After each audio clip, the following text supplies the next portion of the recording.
What's up, everybody? It's Gone, and today we'll be going over a offseason plan for the Baltimore Orioles. Now, the Baltimore Orioles, a team given a 0% chance to make the playoffs per Fangraphs, were one of the greatest stories in all of baseball this year. While they didn't really finish that strong and ultimately did not end up making the playoffs, they saw some massive improvement since being the worst team in 2021. Adley Rutschman and Gunnar Henderson made extremely encouraging debuts this year, which brought success to the team. Adley particularly looked like an all-star already and a top-tier catcher both through his calm demeanor behind the plate and the prowess from both sides of the plate. Cedric Mullins and Ryan Mountcastle have filled into their roles nicely as a power speed threat in the middle and a middle-of-the-order masher respectively.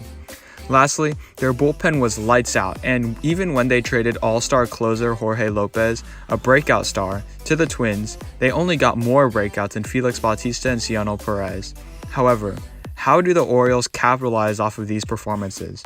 Obviously, some of the Orioles' breakout pieces are bound for some regression, while others like Rutschman and Henderson will hope to make that sophomore surge that we see from many other promised young studs. This video will look to predict what an offseason for the Orioles may look like as they try to make that inevitable leap from rebuilding status to a contender, just like the past great rebuilds before them like the Houston Astros, Chicago Cubs, and Atlanta Braves. But before we get onto the video, could you guys please hit the like and subscribe button? Currently, only 3% of people who watch my videos are subscribed, so if y'all do, not only would it help me grow my channel, but it also encourages me to create more videos like this one for you guys. And without further ado, let's get on to the video. At the beginning of all of my off-season videos, I like to give a rundown of the farm system. A team's farm system can show how close a team is to contention, as a franchise can receive a constant stream of young, talented, controllable pieces.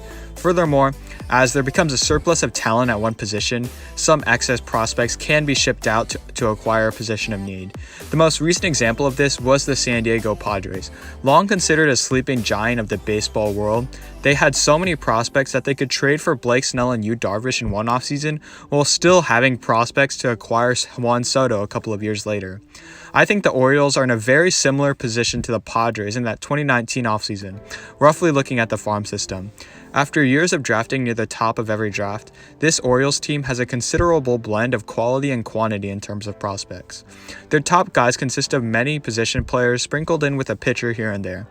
The thing that sticks out is the surplus of outfield prospects. With Colton Koerner, Heston Kjerstad, and Dylan Beavers, you can expect one of them has a high chance of being used to facilitate a trade later, maybe for some young controllable pitching. I want to do a prospect breakdown of sorts on a couple of the top Orioles prospects because I feel like they will play a huge role in 2023. If you already know the immense potential that some of these prospects have, you can skip to this timestamp to go to an overall offseason plan.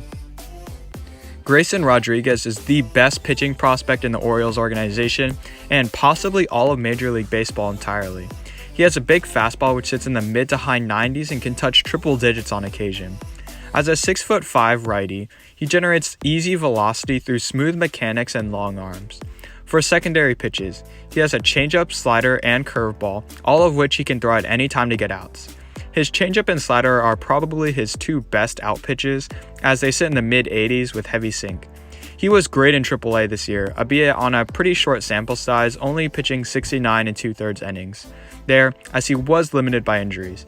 However, when he was on the field, he was simply dominant, holding opponents to a 178 batting average while striking out 97 batters and only giving up 2 home runs.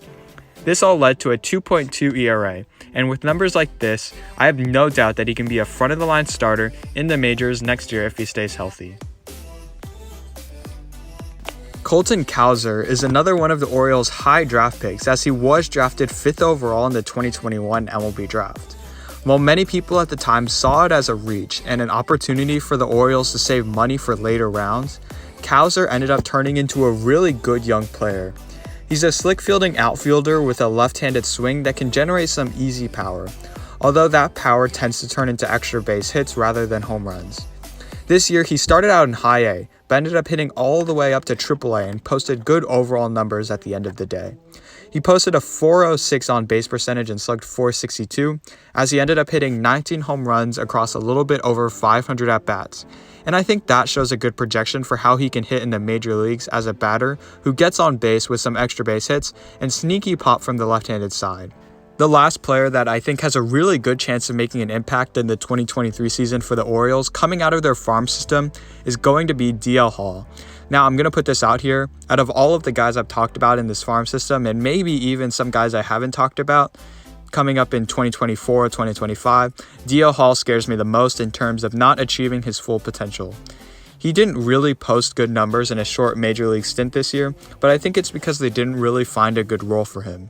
He bounced between the bullpen and long relief and even started one game. I think if Dio Hall would start in the 2023 season in the rotation, the consistency would do wonders for him in his confidence. The left-hander has all the tools to be a frontline starter or possibly even an elite closer if starting doesn't work out. The former first-round pick has a fastball that consistently hits triple digits, with a changeup and slider that's hit in the mid-80s with some late break. The only thing setting him back really is his iffy control, and that he did walk half a dozen guys in 13 innings in the major leagues this year, and his injury history, as he misses time with various ailments. Otherwise, he has almost the same pitching repertoire and skill set as Grayson Rodriguez, only from the left-handed side. And I think this really speaks wonders to the Orioles development staff on all levels and their ability to develop velocity and secondary pitches, especially the changeup, as it's become the primary out pitch for both Grayson Rodriguez and Dio Hall. Now, with an excellent farm system and talented major league roster, how can management add talent to this roster to make sure that this isn't a fluke? Well, General Manager Mike Elias reiterated that the Orioles are going to have an expanded payroll going into next year, signifying a commitment to this core. With the payroll in 2022 being roughly $65 million, I think we can expect a $40 to $50 million jump in terms of payroll, meaning the Orioles will have a ton of financial flexibility this offseason. While trying to go after some of the big dogs like Aaron Judge may be tempting, Judge isn't really a good fit giving the Orioles depth at outfield, coupled with that there are simply greater needs and better ways to spend that money. Looking at this squad, the best place to spend this money would be in the middle infield, starting pitching or even relief pitching to create that mega bullpen that so many teams crave in the modern MLB. Starting with a possible trade, and one trade that I think really makes sense for both teams is trade for Marlins steady starter Pablo Lopez. Although Lopez dropped off considerably from the beginning of the season, where he had an ERA under 1, he still finished with one of the most complete seasons of his career, throwing 180 innings with an ERA plus of 108, the most complete season ever in his career. Actually, ever since the start of the 2020 season, Pablo Lopez has been one of the most steady starters in a stacked Marlins rotation, as he's never had an ERA higher than 3.7. Furthermore, at only 26 years old and entering his first year of arbitration, Lopez will have some long-term value as well, with a possible trade, and with the Marlins looking to trade for some of their surplus of young pitching for young talented hitters, it makes sense for a trade to go down between these two teams. In my trade, I have a trio of young outfielders heading over to Miami in return for Pablo Lopez, in Colton Koerner, Judd Fabian, and Dylan Beavers. This is a huge package, especially considering how Lopez performed in the latter half of the 2022 season. But he's a young, consistent pitcher with tons of years left of control, and he can sit near the top of the Orioles rotation next year and ease into the middle of the rotation role as young studs like Grayson Rodriguez and Dio Hall take over that top of the rotation slot. Now on to the free agency portion of this video, where the Orioles can really splurge on the market, with an estimated $40 to $45 million budget after my proposed Pablo Lopez deal. With this kind of budget, I wouldn't discourage pursuing some of the top dogs in the market other than Aaron Judge, such as Jacob deGrom. However, the addition of deGrom would mean that the Orioles do have their current ace before guys like Grayson Rodriguez and Dio Hall, but the Orioles really have a lot riding on deGrom's health, and with his track record, is it really the wisest option? Instead, I would love to go get starting pitcher Justin Verlander. I know, Verlander has been injury prone, and at approaching 40 years old, age is definitely going to be a factor later on. However, Verlander's age should bring on a shorter contract and therefore less inherent risk with a possible injury. Furthermore, Verlander's experience would be invaluable to the young starting pitchers, both as a mentor and de facto pitching coach of sorts. I don't doubt that some of Christian Javier and Framber Valdez's success comes from watching Verlander pitch every 5th day. So, even if Verlander were to get hurt, it would not all be for a loss. It's not like he's some scrub on the field now, too, pitching to a 1.75 ERA and league-leading 220 ERA+. While the Orioles cannot and should not expect a repeat of this legendary season at his age, hopefully they can get a top-end starter with an ERA in the 2 to 3 range, along with valuable experience for their young guys. Another free agent that I would love to pursue would be shortstop Dansby Swanson for the middle of the infield.